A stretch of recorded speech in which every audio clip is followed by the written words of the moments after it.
More often than not, whenever I see the discussion of what's the saddest song of all time, I always see the worst possible answers getting the most likes. Like this comment right here: Let Down isn't even Radiohead's saddest song. It's not even that sad of a song in general. What is sad about One Day I Am Going to Grow Wings? That's motivating. In this video, I want to discuss songs that are so unbearably sad that they are completely devoid of any hint of motivation or happiness. These are tracks so devastating that you might never want to hear them again. Starting off with a pretty obvious pick if you're chronically online within the music online space: Real Death by Mount Eerie. As you can tell by the title, it is a track that is about grief, and it's a song that expresses emotions of grief in such far and beyond ways that Mount Eerie, real name Phil Elverum, sounds so devastated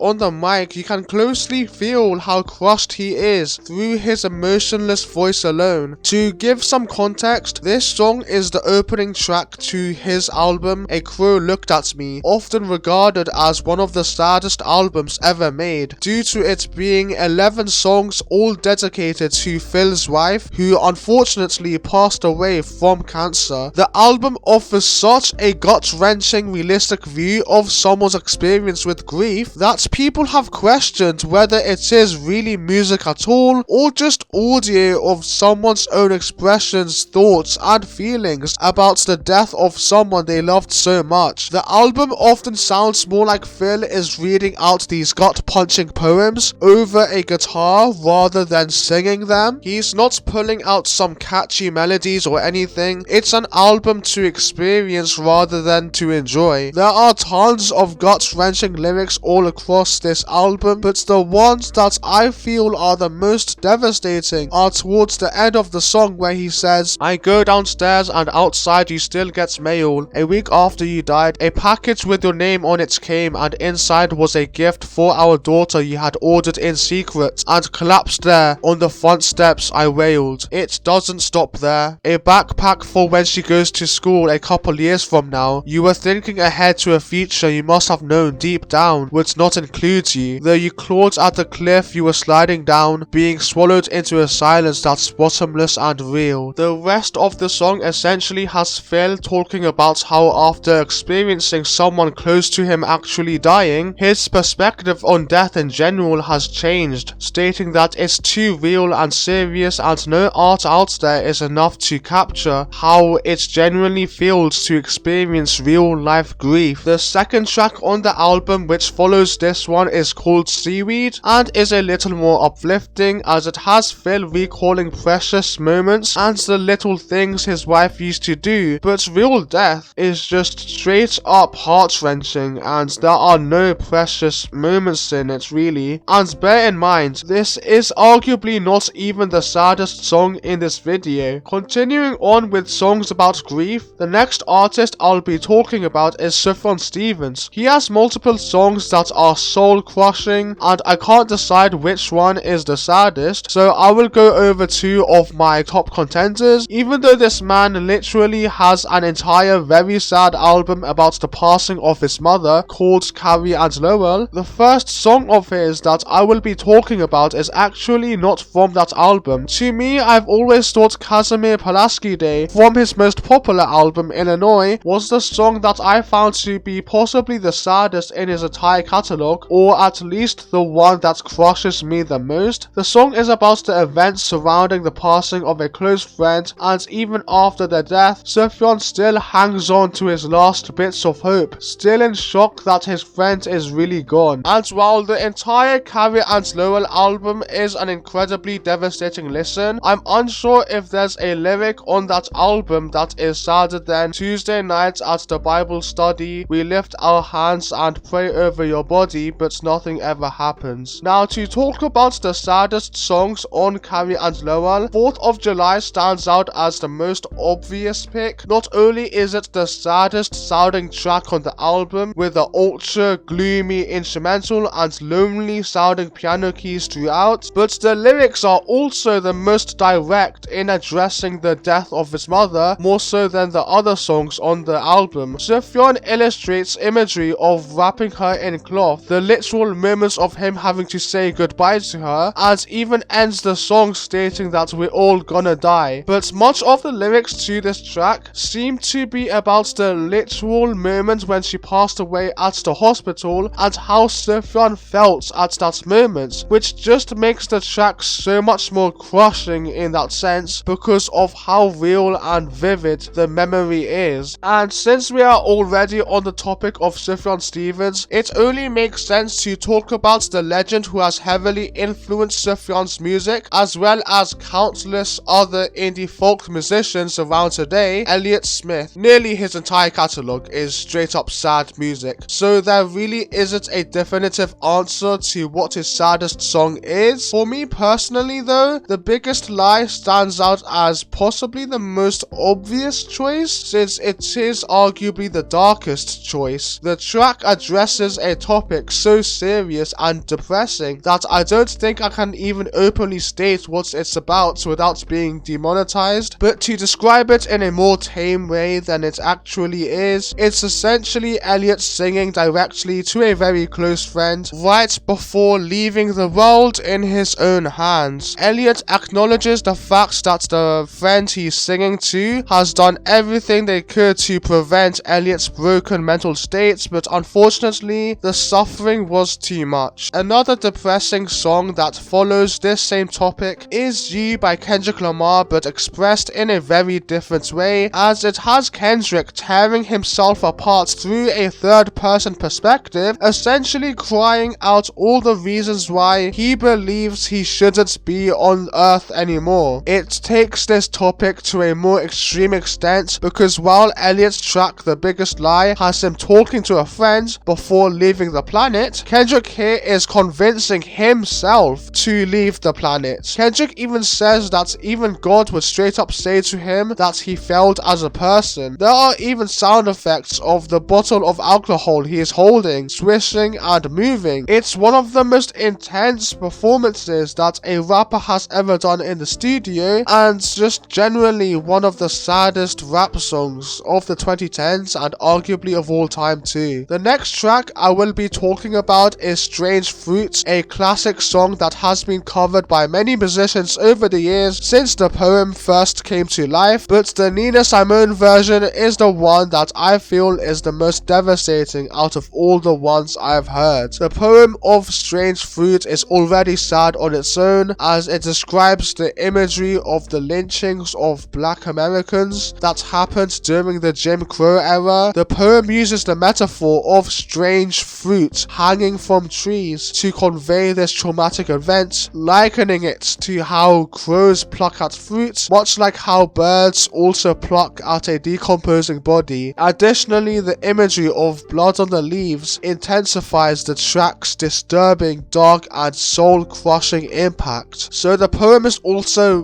really dark and sad enough, but Nina Simone's rendition takes it to multiple levels. The song is backed up by slow, gentle, minimal piano keys, leaving Nina Simone's powerful voice to take center stage. The pauses between each line that Nina sings allow time for the listener to process the imagery she is illustrating. The slow pacing of the song is very necessary. Nina makes sure you hear every line of the poem clearly, making the experience even more spine-chilling. If there's anything more disturbing and depressing than any of this, it's the fact that this protest against racism is still relevant today, and for these reasons I believe this is one of the saddest musical experiences ever made. Thank you for watching. I will likely make a part 2 of this video if people are interested. Please like and subscribe.